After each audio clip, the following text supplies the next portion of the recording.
Welcome everyone to another recording. This is poem number 6 on the prescribed grade 12 English poetry list. The title of the poem is Prayer to Mars by Leopold Sedar Senghor. As we look at the background of the author, Leopold Sedar was born in Senegal in 1906 and died in 2001. He studied and lived in France for many years. He developed and was a proponent of the idea of negritude, a culture that is shared by all Africans.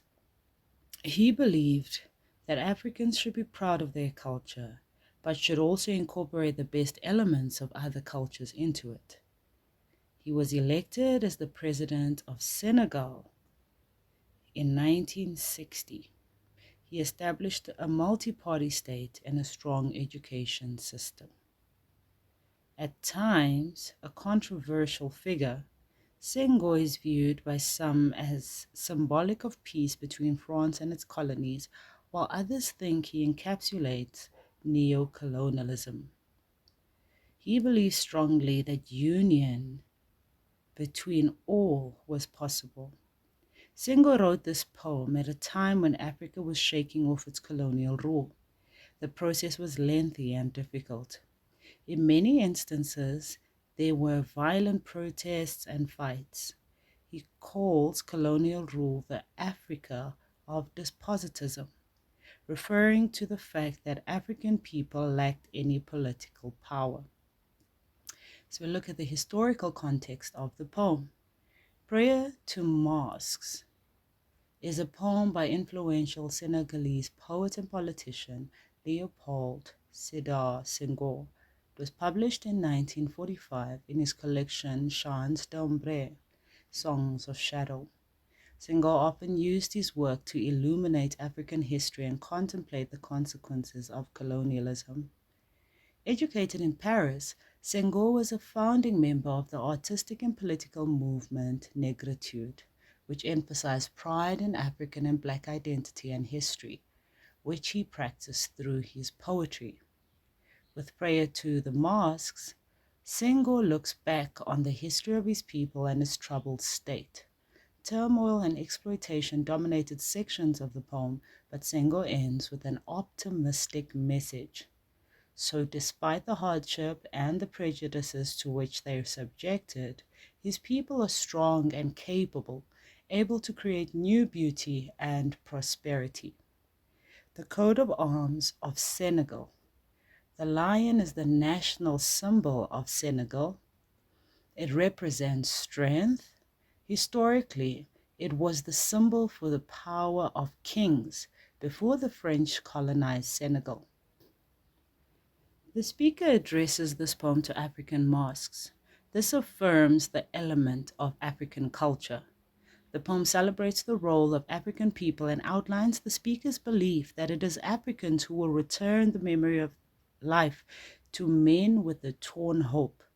The speaker prays for a savior in the community to help them face their struggles. The poem describes the relationship between Africa and Europe. It states that Africa does not need to conform to European ideals. He contemplates the consequences of colonialism. However, he ends the poem with an optimistic message. Despite the hardships and prejudice, the African people are strong and capable. They will be able to create new beauty and prosperity. A narrator calls out to various mosques in this poem: black mosque, red, white, and the rectangular mosques, which spirits breathe through. The narrator is exclamatory, yelling, but also greets the mosques silently. The narrator calls out to the other ancestors who stand guard, shielding the afterlife from femininity, joy, and mortality. The ancestors cleanse the eternal air, and the narrator breathes in the air of past fathers. The masks can be found on maskless faces, and the masks are free of impurities and wrinkles. The masks have helped compose the narrator's own face. which hovers over a page of paper, writing. Prayer to Mosques by Leopold Sedar Senghor. Mosques, oh mosques, black mosque, red mosque, you black and white mosques, rectangular mosques through whom the Spirit breathes, I greet you in silence. And you too, my lion-headed ancestor. You guard this place that is close to any feminine laughter, to any mortal smile. You purify the air of eternity, here where I breathe the air of my fathers. Masks of maskless faces, free from dimples and wrinkles. You have composed this image, this my face that bends over the altar of white paper. In the name of your image, listen to me. Now while the Africa of despotism is dying, it is the agony of a pitiable princess, like that of Europe to whom she is connected through the navel. Now fix your immobile eyes upon your children who have been called and who sacrificed their lives like the poor man his last garment, so that hereafter we may cry here at the rebirth of the world being the leaven that the white flower needs. For who else would teach rhythm to the world that has died of machines and cannons?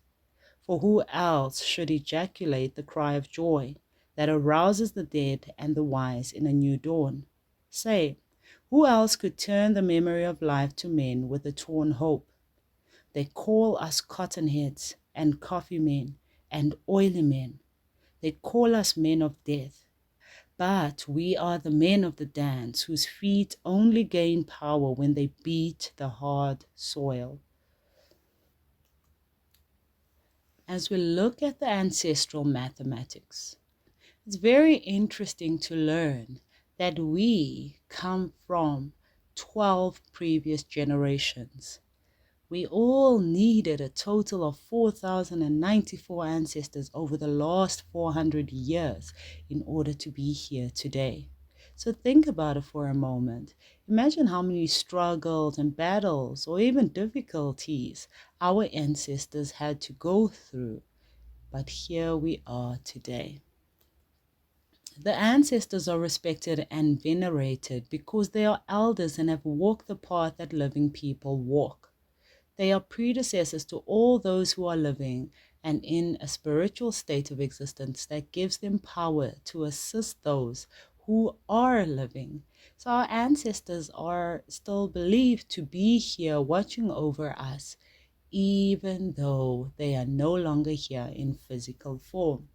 Let's look at connotations of masks. Remember that a connotation is an underlying meaning that has an emotional undertone to it. African culture is very animalistic because the inanimate objects possess the soul, and that's what's believed. Masks are not just symbolic, they contain the soul for the benefits of the living. Even across death, the ancestors, the souls, take part in the family's life. Masks have served as an important role in ritual and ceremony for centuries.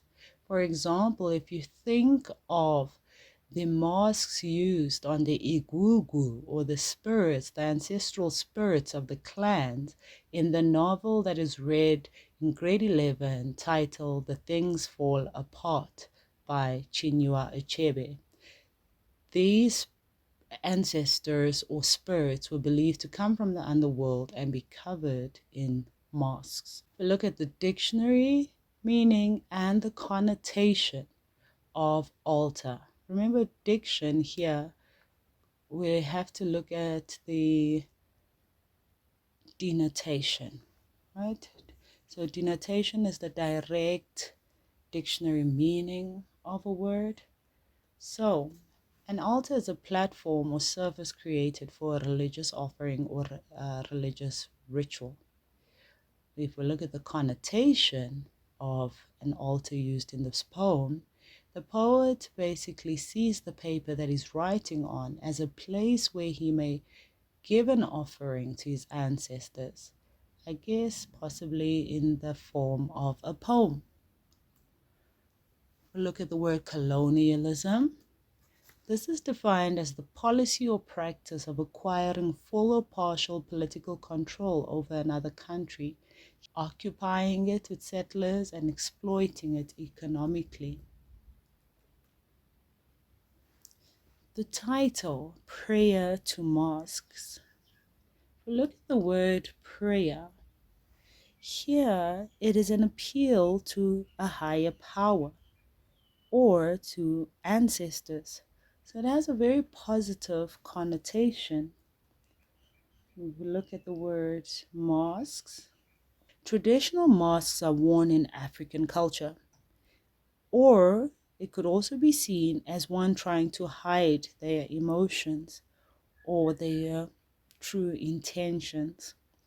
The title implies a thank you to those who have been wearing the mask and to the mask themselves who are being able to hide true feelings.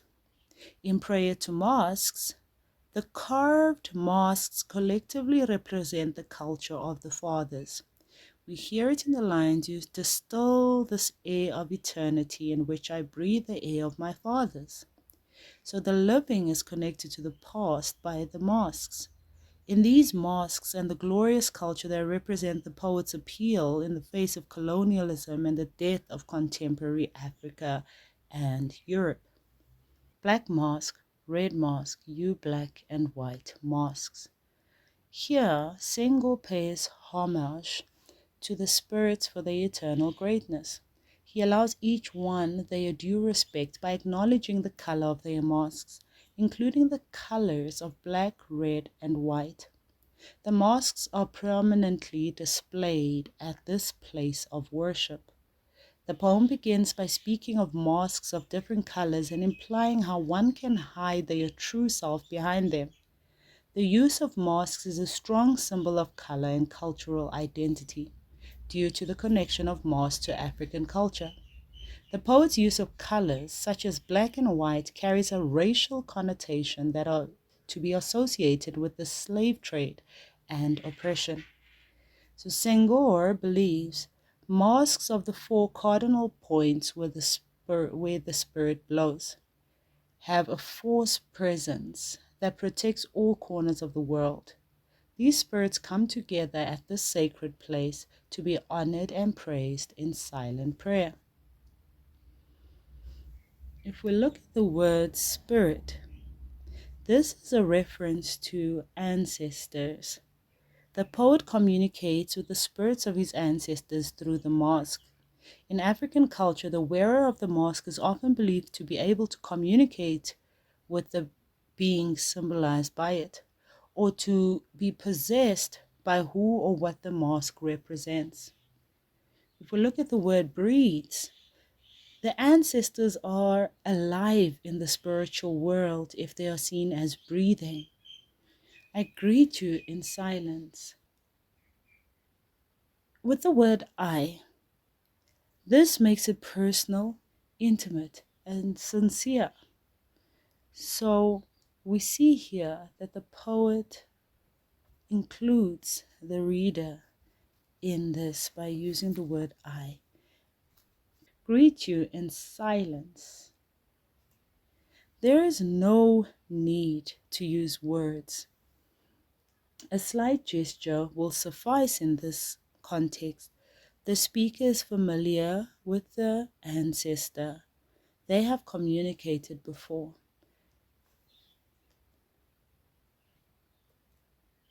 And you too, my lion-headed ancestor. If we look at the word lion-headed, this refers to a traditional mask in the shape of a lion's head. It could also be symbolic of strength, boldness, and bravery. The Senegalese national anthem is also entitled The Red Lion, also praising the strength, boldness, and bravery of the ancestor. We see here that Senghor introduces his family's guardian animal, the lion. His father's name was Diogoye, which means lion. The family is represented by a lion mask. You guard this place that is closed to any feminine laughter, to any mortal smile. This place refers to the afterlife, is close to any feminine laughter. Here we see that women were not allowed there. To any mortal smile. Those words note that the living cannot enter the world of the ancestors. We see here in this line that the ancestor with the lion head is called upon to maintain an aura of peace at the altar while Senghor prays. He reinforces patriarchal power. The lion guards the ground that is forbidden to women and to passing things in favor of values, memories, and customs that stretch back into mythical antiquity. You purify the air of eternity. Here where I breathe the air of my fathers. Fathers again refers to ancestors. Senghor acknowledged the impact of the ancestors of the Senegalese people and how their hardships and oppressions have affected current day culture and life. Masks of maskless faces, free from dimples and wrinkles. Free from dimples and wrinkles refers to being free from impurities, free of worries as well as troubles. Maskless faces. The masks are idealized representations of previously living faces. The masks eliminate the mobile features and signs of age in the faces of the living ancestors, but in doing so outlive their death. You have composed this image, this my face that bends over the altar of white paper. The altar is usually associated with a church or a place of worship. This implies that something is being revered or worshipped. White paper in this instance could have a figurative or a literal meaning. Figuratively, white paper refers to the laws made by the government and all the paperwork involved in creating laws or setting up political alliances. Literally, it refers to a page. The ancestors are able to give shape to a face of the poet bent over the page and writing his prayer to the masks. In the name of your age, listen to me. Listen to me gives off a pleading tone that conveys desperation. He appeals to them to listen to him, for he is in the living image of those masks to whom he is writing a prayer. Now, while the Africa of despotism is dying, it is the agony of a pitiable princess, like that of Europe to whom she is connected through the navel. These lines contrast the glorious past of Africa, when vast black ruled empires spanned the continent, and the present, in which the peoples of Africa have been subjugated by the imperial conquest of European nations. Despotism is dying. Here, the poet speaks about colonial rule and how it is coming to an end. Some countries had already gained their freedom. It is the agony of a pitiable princess. A pitiable princess is someone who has been spoilt.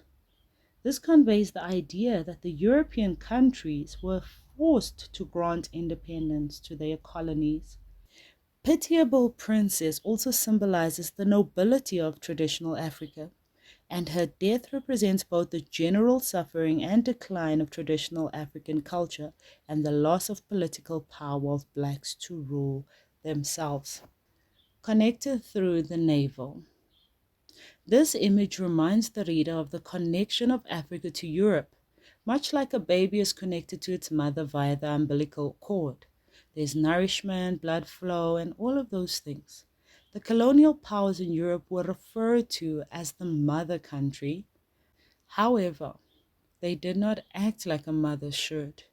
There was mass exploitation of people, resources, and land. Greed and corruption by the colonizers left Africa damaged. The severing of the connection is necessary but difficult. Colonizers would not want to sever this connection because they would lose their wealth, land, resources, labor force, etc. Immobile eyes. This refers to the eyes on the masks that cannot move, who have been called. This refers to the next generation that has to fight for their freedom. It implies that the fight for their freedom has been a very long one. The masks are called to witness the sad history of modern Africa, and they look on, godlike with their changeless faces. Senghor also suggests that the traditional customs and values have apparently not been able to respond to the great changes that history has brought about. The poem implicitly comes to a question and a turning point. Do the masks represent a valuable long view from which the present can be seen in its proper perspective? Or are they merely relics of a past that have nothing to say to those who are exploited and suffering in the present? And who sacrificed their lives, like the poor man, his last garment? This simile compares those who fight for their freedom to a poor person who gives up his last garment. This implies that they gave everything they had in order to gain their freedom, so that hereafter we may cry here at the rebirth of the world being the leaven that the white flower needs. Rebirth of the world. This is a personification. With the rebirth, we see that the colonizers have left. They no longer have any power over the country, which now has the chance to be reborn or to start afresh. It can also create its own government, rules, and directions for its future. Leaven speaks of yeast. Yeast is necessary for bread to rise as it is being baked. It can therefore symbolically make this new country rise up and be strong. The poet prays to the magic spirits of the moss to help speed the rebirth suggested by the image of the umbilical cord connecting Africa to Europe in line 12. Reviving the ancestral spirits of the mosques will help sever the ties of dependence. In turn, a reborn African creativity can help Europe to a more life-affirming use of its material and scientific wealth, just as the brown yeast is necessary for making bread from white flour. For who else would teach rhythm to the world that has died of machines and cannons? World that has died. The end of colonialism has come, and the old reality is now dead. When we look at the words machines and cannons, this represents industry and warfare. Our over-reliance on technology and machinery has caused the spiritual soul to wither and die. The world has lost its ability to feel deeply and give expression to joy. Warfare has also contributed to the destruction of the world. Black people are the fruits of life and are needed in order to breathe life back into the world that has died of machines and cannons. For who else should ejaculate the cry of joy that arouses the dead and the wise in a new dawn? Who else is talking about the youth? So hope lies in them. The word ejaculate is to cry out or to shout. So we see here that the youth are the ones that are supposed to be crying out for joy. The new dawn refers to a new day, a new phase in their lives. A reborn Africa will lend its youthful energy to a senile Europe, bringing joy and hope where there has been isolation, exhaustion, despair, and death. The rhetorical question conveys doubt, but it also suggests that the reader will be part of a new era. It is like a challenge to the citizens of the country to come forward and to cooperate in this new phase under a new political dispensation. Africa will provide the life impulse to a Europe that is oriented towards mechanical values, materialist gains, and war. Torn hope is an oxymoron. He does not have a lot of optimism, so the feeling of doubt comes across.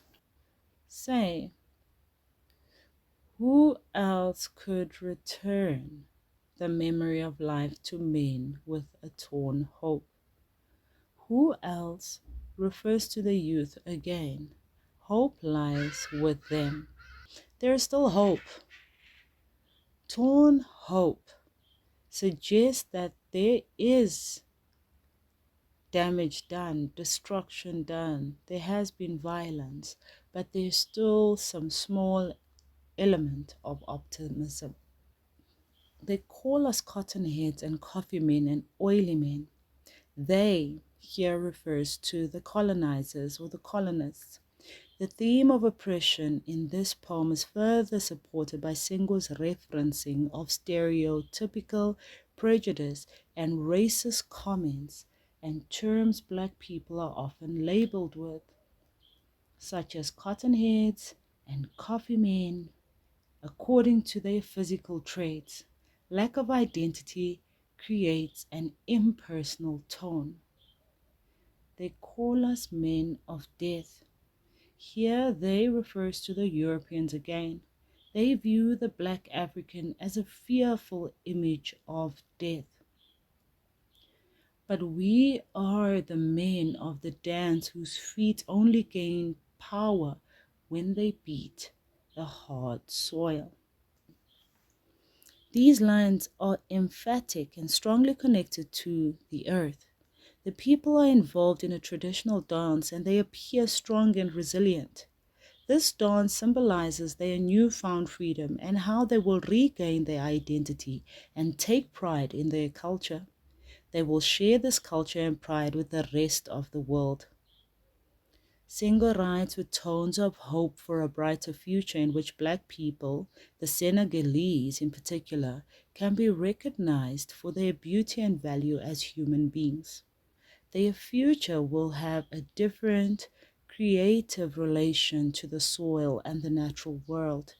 Like the participants in a traditional ceremony in which masks are used, these new Africans absorb the powers of the natural spirits through the rhythm of dance, music, and poetry.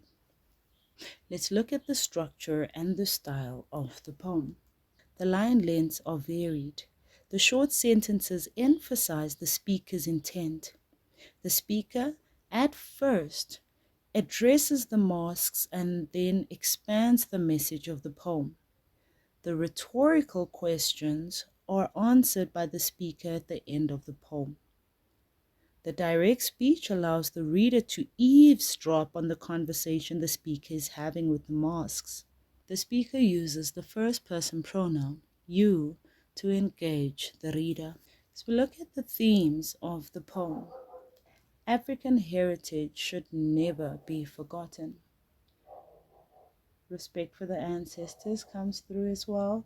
The destructive nature of modernity. Africans' closeness to nature and the land as they dance on the soil. Praise for the ancestors as well as the role of ancestors. Look at the tone and the mood of the poem.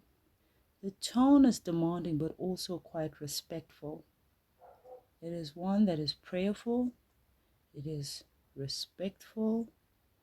We also need to hear the tone of oppression, the tone of suffering, the tone of hope come through, as well as the tone of reverend. Remember that the tone comes from the speaker or the writer.